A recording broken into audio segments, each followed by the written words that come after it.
السلام علیکم دوستو، کیا حال ہے؟ اللہ تعالیٰ نے اپنے ہر پیغمبروں کو کچھ کمالات اور منفرد معجزوں سے نوازا تھا۔ ایسے ہی حضرت سلیمان علیہ السلام کو اللہ تعالیٰ نے بھی کچھ معجزوں سے نوازا تھا۔ تو اس ویڈیو میں ہم آپ کو حضرت سلیمان علیہ السلام کے معجزوں کے بارے میں بتانے والے ہیں، اور اتنے کمالات دینے کے بعد ان حضرت کی موت کیسے ہوئی، تو اس ویڈیو میں یہ آپ جاننے والے ہیں۔ تو ویڈیو شروع کرنے سے پہلے آپ سے چھوٹی سی گزارش ہے کہ میرے چینل کو سبسکرائب کر لیجئے تاکہ ایسی انفارمیٹیو ویڈیو آپ تک پہنچتی رہے۔ اللہ تعالیٰ نے ان کو ایسی لاجواب حکومت اور سلطنت عطا کی جس میں نہ صرف ساری دنیا پر ان کی حکمرانی تھی بلکہ ان کی رعایا میں جنات، طیور اور ہوا بھی شامل تھی۔ مگر اتنا کچھ حاصل ہونے کے بعد ان کو بھی موت سے نجات نہ مل سکی، کیونکہ موت تو بے شک برحق ہے اور ایک دن سب کو ہی آنی ہے۔ حضرت سلیمان علیہ السلام کے زمانے میں یمن کے علاقے پر ملکہ سبا کی حکومت تھی۔ ایک دن سلیمان علیہ السلام کا دربار لگا ہوا تھا جس میں تمام جن و انس، چرند پرند اپنی اپنی جگہوں پر بیٹھے ہوئے تھے۔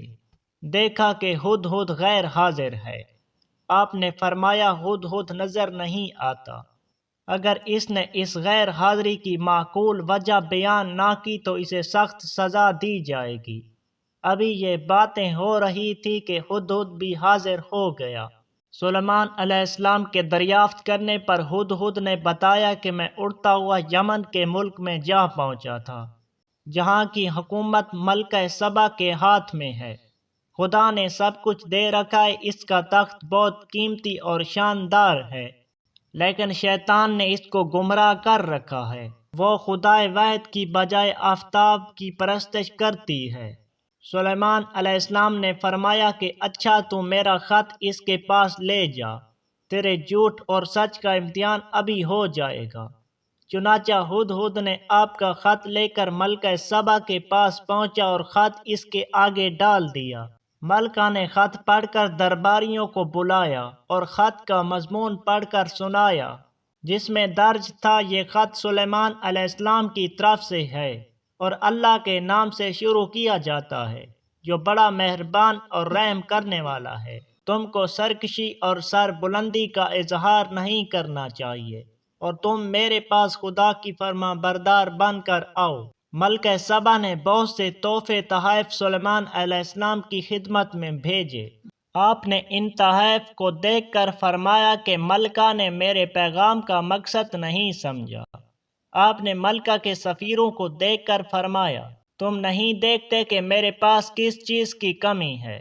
یہ تحفے واپس لے جاؤ اور اپنی ملکہ سے کہو کہ اگر میرے پیغام کی تعمیل نہ کی تو میں عظیم الشان لشکر لے کر وہاں پہنچوں گا اور تم کو رسوا اور ذلیل کر کے تمہارے شہر سے نکال دوں گا۔ جب قاصد سلیمان علیہ السلام کا پیغام لے کر ملکہ کے پاس گئے تو اس نے یہی مناسب سمجھا کہ خود سلیمان علیہ السلام کی خدمت میں حاضر ہو جائے۔ جب حضرت سلیمان علیہ السلام کو ملکہ کی روانگی کا علم ہوا تو آپ نے فرمایا کہ دربار والوں میں کوئی ایسا ہے جو ملکہ کا تخت یہاں لے آئے۔ ایک جن نے کہا کہ آپ کے دربار برخاست ہونے تک میں تخت لا سکتا ہوں اور میں امین بھی ہوں۔ آپ کے وزیر آصف بن برخیہ نے کہا کہ میں آنکھ جھپکتے تک اس کا تخت پیش کر سکتا ہوں۔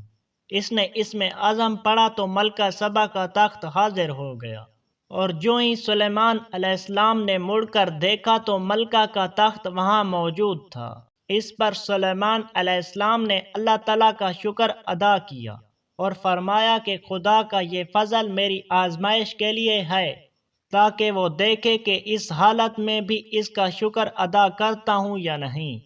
اب آپ نے حکم دیا کہ اس کی شکل بدل دی جائے۔ جب ملکہ سلیمان علیہ السلام کے دربار میں پہنچی تو اس سے پوچھا گیا، کیا تیرا تخت بھی ایسا ہی ہے جیسا یہ ہے؟ اس نے کہا، یہ تو وہی ہے۔ ملکہ سبا نے سلیمان علیہ السلام کے پیغمبرانہ جاہ و جلال کو دیکھ کر دین حق قبول کر لیا۔ حضرت سلیمان علیہ السلام کی موت کا واقعہ کچھ اس طرح سے ہوا تھا۔ حضرت داؤد علیہ السلام کے دور میں بیت المقدس کی تعمیر کا آغاز ہوا تھا۔ جو شام میں حضرت موسیٰ علیہ السلام کے خیمے کی جگہ تھی۔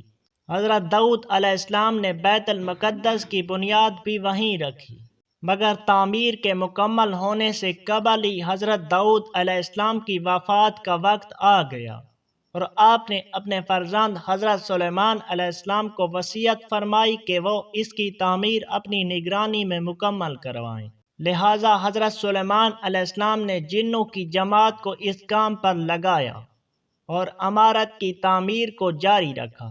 جنات کی طبیعت میں سرکشی غالب تھی، مگر وہ حضرت سلیمان علیہ السلام کے خوف سے کام کرتے تھے، یعنی اگر ان کی وفات کا جنات کو علم ہو جاتا تو فوراً کام چھوڑ دیتے اور تعمیر رہ جاتی۔ جب حضرت سلیمان علیہ السلام کی وفات کا وقت قریب آیا، تعمیر عمارت تب تک مکمل نہ ہو سکی تھی، چنانچہ آپ نے اللہ کے حضور یہ دعا فرمائی کہ الہی میری موت کو جنوں کی جماعت پر ظاہر نہ ہونے دینا، تاکہ وہ برابر عمارت کی تعمیر کا کام جاری رکھیں، اور ان سبھی کو علم غیب کا جو دعویٰ ہے وہ بھی باطل ٹھہر جائے۔ یہ دعا مانگ کر آپ محراب میں داخل ہوئے اور اپنی عادت کے مطابق اپنی لاٹھی ٹیک کر عبادت کے لیے کھڑے ہو گئے۔ اللہ تعالیٰ کا کرم یہ ہوا کہ اسی حالت میں حضرت سلیمان علیہ السلام کی وفات ہو گئی، مگر جنات یہ سمجھتے رہے کہ آپ زندہ کھڑے ہوئے ہیں، اور اسی خوف سے وہ برابر کام میں مشغول رہے۔ ایک طویل عرصے تک آپ کا یوں ہی کھڑے رہنا جنات کے لیے حیرت کا سبب اس لیے نہیں تھا کیونکہ وہ جانتے تھے کہ آپ ایک ایک ماہ اور کبھی کبھی دو دو ماہ یوں ہی عبادت میں کھڑے رہا کرتے تھے، یہاں تک کہ اللہ پاک کے حکم سے دیمک نے آپ کے اعصا کو کھا لیا۔ اعصا گر جانے سے آپ کا جسم مبارک زمین پر آ گیا۔ تب جنوں کی جماعت اور انسانوں کو یہ خبر ہوئی کہ حضرت سلیمان کی موت واقع ہو چکی ہے۔